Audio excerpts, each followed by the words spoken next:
All right. We are back here at Song of the Day, coming to you from the Rock Cave. I'm your host, Mark Pierce. It is Sunday. I know you know that because you can see the jacket. It is Slowdowwwn Sunday. We are Fireside yet again. This is a good batch of firewood. This has been burning for a while now, hasn't it? We are going back today to 1973. I mean, the 70s, Slowdowwwn Sunday, we pretty much park ourselves in the 70s. There's some 80s stuff out there and some earlier. I mean, we'll get around to it. But certainly when you listen to Yacht Rock Radio or The Bridge on satellite radio, it is chock full of 70s. I don't know what the deal with the 70s was, but that's what it was all about. So today in 1973, on this particular date, the Doobie Brothers released their song Long Train Running. How about the Doobie Brothers? They've been around over 50 years. They're like the Rolling Stones, right? I mean, they've been around forever and ever.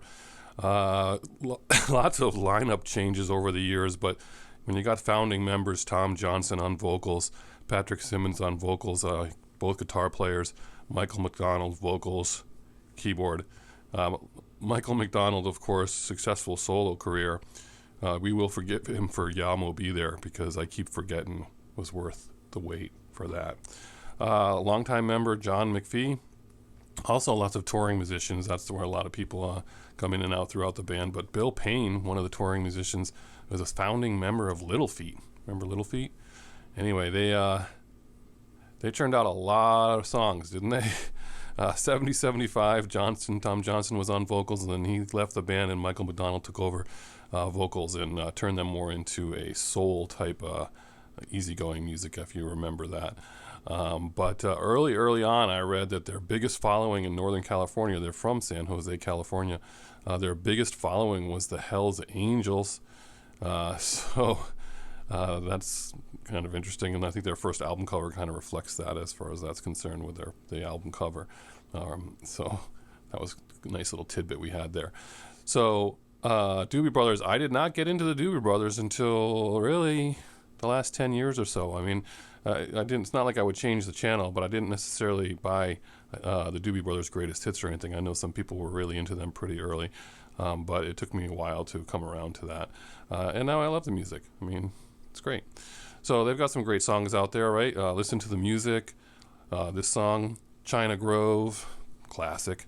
Blackwater, classic. It Keeps You Running. That's probably my favorite of theirs. And that one, I just really like that one a lot. If you don't know It Keeps You Running, you got to check that out today. Taking It to the Streets, of course. What a Fool Believes, Minute by Minute. I want to know your favorite Doobie Brothers song. They did say that when they named the band, someone suggested it because they couldn't come up with another name, and it's because they like to partake frequently, and they thought, well, let's just call ourselves that for a few weeks until we come up with a better name, and they never came up with a better name. So they did agree that the name sounded ridiculous, but they kept it. Again, we're going to know, I want to know what your favorite Doobie Brothers song are, so talk to me about the Doobie Brothers today. We are doing Long Train Running because it was released today in 73. That's your Slowdowwwn Sunday theme of the day. Pop on the Doobie Brothers greatest hits, and don't forget to comment. We got to see tomorrow, another big day in the cave, and tomorrow is 1 week away from the 1-year anniversary of the Rock Cave Song of the Day, so we'll have to figure that out. Enjoy this day, whatever you're doing. Don't forget the Doobie Brothers, and as usual, catch you on the flip side.